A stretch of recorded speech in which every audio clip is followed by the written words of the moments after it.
প্রিয় সাংসদ, রাজ্যের সাধারণ সম্পাদক ভারতীয় জনতা পার্টির সম্মানীয় শ্রী জ্যোতির্ময় সিং মাহাতো মহাশয়,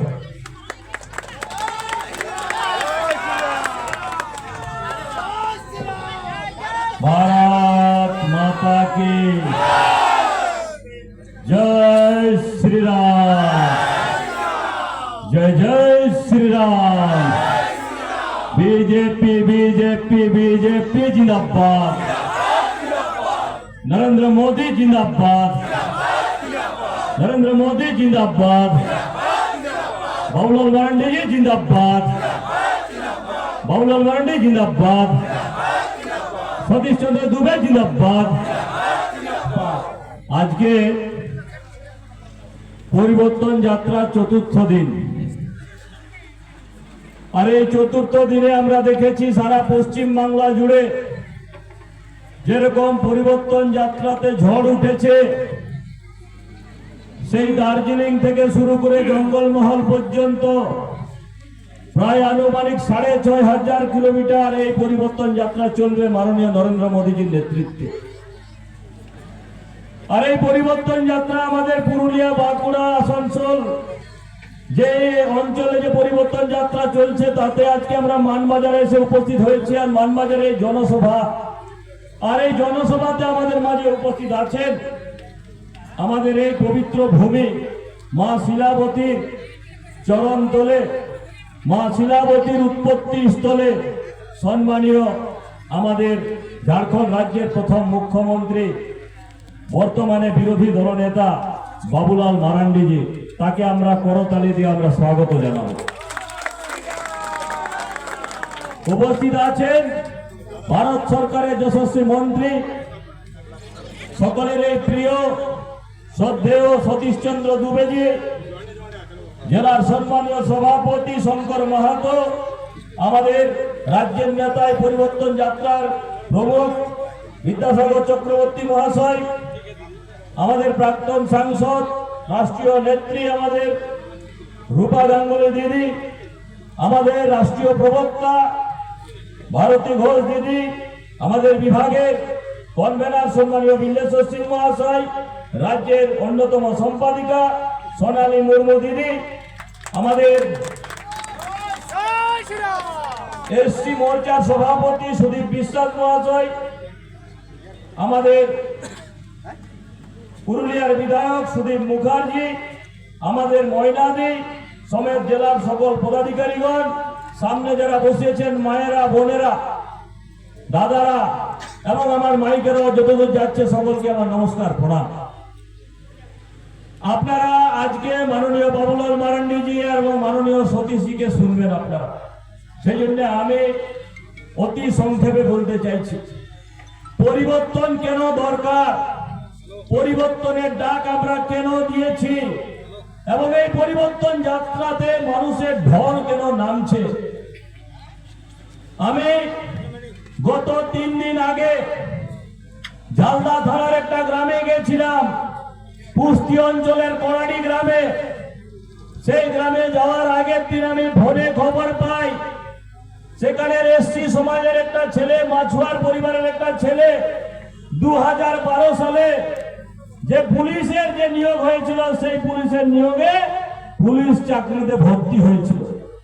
গত জানুয়ারি মাসের 7 তারিখে ঝালদার কোনাডি গ্রামের থেকে সে ঝাড়গ্রামের উদ্দেশ্যে রওনা দেয় ডিউটি জয়েন করার জন্য। ডিউটি জয়েন করে 2-3 দিন ডিউটি পর্যন্ত করে, পরবর্তীকালে তার ফোনে আর তাকে যোগাযোগ করা যায়নি। মকর সংক্রান্তির পরে, পৌষ মেলার পরে তার স্ত্রী সেখানে যায় যোগাযোগ করতে। যাওয়ার পরে ওইখানে পুলিশ কখনো বলে পুলিশ লাইনে আছে, কখনো বলে তার বন্ধুর ঘরে আছে। মহিলা উনার স্ত্রী বেচারি এই পাশে যায় ওই পাশে যায়, এসসি সমাজের সাধারণ ঘরের মেয়ে। পুলিশ তাকে একদম যতটা হেকেল করার, যতটা হয়রানি করার করেছে। পরবর্তীকালে তোকে ঘর পাঠায়। 4-5 বার এরকম যায় তার স্বামীকে খুঁজতে, কখনো তার মাকে নিয়ে, কখনো পাড়াপড়শি কোনো মহিলাকে নিয়ে। না এফআইআর আর না পুলিশ কমিশনার না অন্য কেউ সাক্ষাৎ করে। ফেব্রুয়ারি মাসের 10 তারিখে একটা জেনারেল ডায়েরি করে। জেনারেল ডায়েরি তো নেই, কিন্তু এখনো পর্যন্ত এফআইআর হয় নাই। আজ 2 মাস কাটতে চলে গেল। 3-4 দিন আমি তার ঘরে গেছিলাম, যাওয়ার পরে জানতে পারলাম না পুলিশ কোনো সঙ্গ নিয়েছে, না তাকে কোনো খোঁজ খবর নিয়েছে, আর না এফআইআর করেছে, না তার সঙ্গে দেখা করছে। আপনারা ভাবুন, পশ্চিম বাংলায় যদি পুলিশের এই অবস্থা হয়, পুলিশ কনস্টেবলের এই অবস্থা হয়, তাহলে সাধারণ পাবলিকের কি অবস্থা আপনারা ভাবুন। এই জন্য পশ্চিম বাংলায় পরিবর্তন চাই। পরিবর্তন কেন চাই জানেন? এই পরিবর্তন যাত্রার জন্য ভারতীয় জনতা পার্টি বলরামপুরের কার্যকর্তারা পতাকা বাঁধতে বার হয়েছিল, মোটরসাইকেলে করে যাচ্ছিল বাঘ মন্দির থেকে বলরামপুর পর্যন্ত পতাকা লাগাবো রাস্তার ধারে ধারে, যেরকম আপনারা এখানে সব জায়গায় দিয়েছে। কি পতাকা বাঁধবে, কি তারা বিজেপির জয় জয়কার করবে, কি খোলা বাতাসে অক্সিজেন নিবে? রসুলটি বলে একটা গা বলরামপুরের বাঘমুন্ডির মাঝে, সেখানে যাওয়া মাত্রই গায়ের শুধুমাত্র পুরুষরা নয়, মহিলা সমেত, বাচ্চা কাচ্চা সমেত একযোগে ভারতীয় জনতা পার্টির কার্যকর্তার উপরে হামলা করে দেয়। আর দিন দুপুরে 4 জন ব্যক্তিকে একদম হাফ মার্ডার করে দেয়। অনেকক্ষণ বেশি পর্যন্ত যদি তারা থাকতো, তাহলে হয়তো ফুল মার্ডার হয়ে যেত, তাদেরকে হসপিটাল না নিয়ে যায় পোস্টমর্টম করাতে হয়তো। এই পরিস্থিতি করেছিল। আর সেখানে উপস্থিত ছিল পশ্চিম বাংলার দিদির পুলিশের। পুলিশের সামনে ঘটনা ঘটেছে, আপনারা ভাবুন। পরবর্তীকালে কি হয়? ভারতীয় জনতা পার্টির কার্যকর্তারা তাদেরকে হাসপাতালে নিয়ে আসে, ভর্তি করে। পুলিশ সামনে থাকে, কোনো সহযোগিতা করে না। যেমন বাংলাদেশে দীপু দাসের ঘটনা, ওইখানে তো বিজেপিও নেই, আর আরএসএসও নেই, আর বিশ্ব হিন্দু পরিষদও নাই। বাংলাদেশে কোথায় বিশ্ব হিন্দু পরিষদের বিজেপি আছে? তাদের অপরাধ, দীপু দাসের একটাই অপরাধ ছিল, তাকে গাছে চৌরাস্তায় ঝুলায় আর আগুনে পুড়াই মারেছিল। তার অপরাধ ছিল সে ছিল হিন্দু। কালকেও যারা পতাকা বাঁধতে গিয়েছিল, না বিজেপির কার্যকর্তা হিসেবে আর না কোনো কারণে, তাদের একটাই অপরাধ ছিল, তারা পুরুলিয়ার পশ্চিম বাংলার হিন্দু। আর হিন্দু হওয়ার কারণে তাদেরকে পরশুদিন মারেছে। আর দিদির পুলিশ দুধের গাইকে দিয়ে সহযোগিতা করেছে, আর দাঁড়ায় দাঁড়ায় ওখানে মার খাওয়াচ্ছে। সেই জন্য পরিবর্তন দরকার আছে।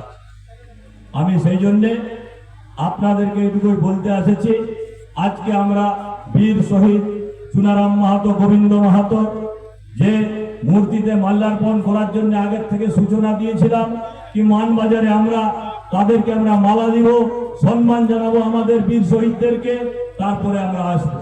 ওইখানেও দেখছি শহীদ বেদির বাইরে পুলিশ তালা মারে দিয়েছে তৃণমূল কংগ্রেসের কথা বলে। আপনারা 15 বছর ধরে এই সরকার দেখছেন, কোনো মা, কোনো বোন কেউ সুরক্ষিত নাই সরকারে। সেই কামদুনির থেকে শুরু করে দুর্গাপুরের আরকিউ সিটি মেডিকেল কলেজের ছোট্ট বোন মেডিকেলে পড়ার জন্য এসেছিল। তার অপরাধ এইটুকুই ছিল, উড়িষ্যার থেকে এখানে এসেছিল ভর্তি হতে, কিছু পড়াশোনা করব আর দেশের জন্য সেবা করব। সন্ধ্যের সময় 7টার সময় সে টিফিন কিনতে বেরোয় মেডিকেল কলেজের থেকে। দিদিমণির দুধের গায়রা ধরে তাকে নিয়ে যায়, আর পর পর পর পর ধর্ষণ করে। বলে যদি মুখে একটু আওয়াজ বের করিস, তাহলে এখানে শেষ করে দিব তোকে। সে মরার ভয়ে জ্যান্ত থাকার জন্য চুপচাপ সহ্য করেছে। পরবর্তীকালে ভারতীয় জনতা পার্টির চাপে, ভারতীয় জনতা পার্টির প্রেসারে তাদেরকে অ্যারেস্ট করতে বাধ্য হয়েছে। আমি সেই জন্য গতকাল মমতা ব্যানার্জি যেভাবে আমাদের শ্রদ্ধেয়, সকলেরই আমাদের প্রেরণা, আমাদের সামান্য ঘরের একজন মহিলা আজ 2 বছর আগে রাষ্ট্রপতি হিসেবে শপথ নিয়েছে, তাকে যত চেষ্টা করেছে, হারানোর চেষ্টা করেছে। বিহার থেকে আগে যশবন্ত সিনহাকে প্রার্থী পর্যন্ত করেছে। এখানে যে সন্ধ্যারানী টুডু, রাজীব লোচন সোরেন, বীর বাহা হাঁসদা, যারা নিজেকে আদিবাসী নেতা নেত্রী ভাবে বড় বড় ভাষণ দেয়, তারা পর্যন্ত এই আমাদের আদিবাসী নেত্রীকে হারানোর জন্য যশবন্ত সিনহাকে ভোট দিয়েছিল।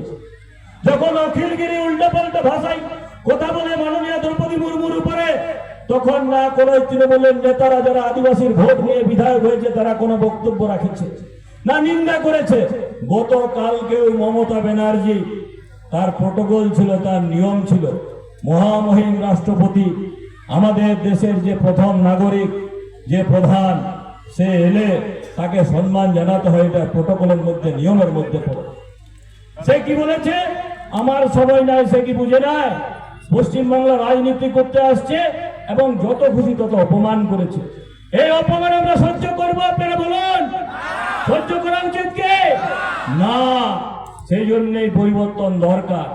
পশ্চিমবাংলাতে একমাত্র ভারতীয় জনতা পার্টি মোদীজির নেতৃত্বে সুশাসন আসবে। 15 বছরের কুশাসনকে আমরা বিদায় দিব। আমার পরের বক্তারা বক্তব্য রাখবেন, সেই জন্য আমি আমার বক্তব্য আর দীর্ঘায়ু করতে চাই নাই। শুধুমাত্র একটা সূচনা আছে, সেটা হচ্ছে আমাদের বহুদিনের স্বপ্ন ছিল, সেটা ছিল পুরুলিয়া থেকে ভায়া মানবাজার দিয়ে ঝাড়গ্রাম অব্দি রেল লাইন। অনেক দিনের স্বপ্ন ছিল আমাদের, বিকাশ দাস থেকে শুরু করে অনেকজন আন্দোলন করেছে তো। মাননীয় প্রধানমন্ত্রীর নেতৃত্বে রেল মন্ত্রী চিঠি আমরা দেখেছি, আমাকে চিঠি করেছেন সার্ভে কমপ্লিটের দিকে। আর মোদীজির নেতৃত্বে ঝাড়গ্রাম অব্দি রেল লাইন হবে, এটা ঘোষিত হয়ে গেছে। আর খুব তাড়াতাড়ি হবে সেই রেল লাইন। আপনার পুরুলিয়ার থেকে হুড়া দিয়ে যে রেল লাইনের সূচনা আমরা পেয়ে গেছি, তারও কাজ শুরু হয়ে গেছে। সেই জন্য কি আছে, আপনারা সামনের নির্বাচনে মোদীজিকে আশীর্বাদ করুন, ভারতীয় জনতা পার্টিকে আশীর্বাদ করুন। মোদী है तो मुमकिन है। মোদীজি যেটা বলে সেটা করে দেখান। ঝাড়গ্রামের রেল লাইন আপনাদের দীর্ঘদিনের স্বপ্ন, মানবাজার দিয়ে ভায়া বান্দোয়ান দিয়ে খুব তাড়াতাড়ি সেটা হতে চলেছে। সেই জন্য আপনাদেরকে আমি আরেকবার আমার বক্তব্যের মাধ্যমে প্রার্থনা করতে চাই, সামনে নির্বাচনে পদ্ম ফুলে ভোট দিয়ে ভারতীয় জনতা পার্টিকে আশীর্বাদ করুন। মোদীজির সরকার আনুন, সুশাসন আনুন। বন্দে মাতরম। নমস্কার, ধন্যবাদ জানাই আমাদের পুরুলিয়ার লোকপ্রিয় সাংসদ সম্মানীয় শ্রী জ্যোতির্ময় সিং মাহাতো মহাশয়।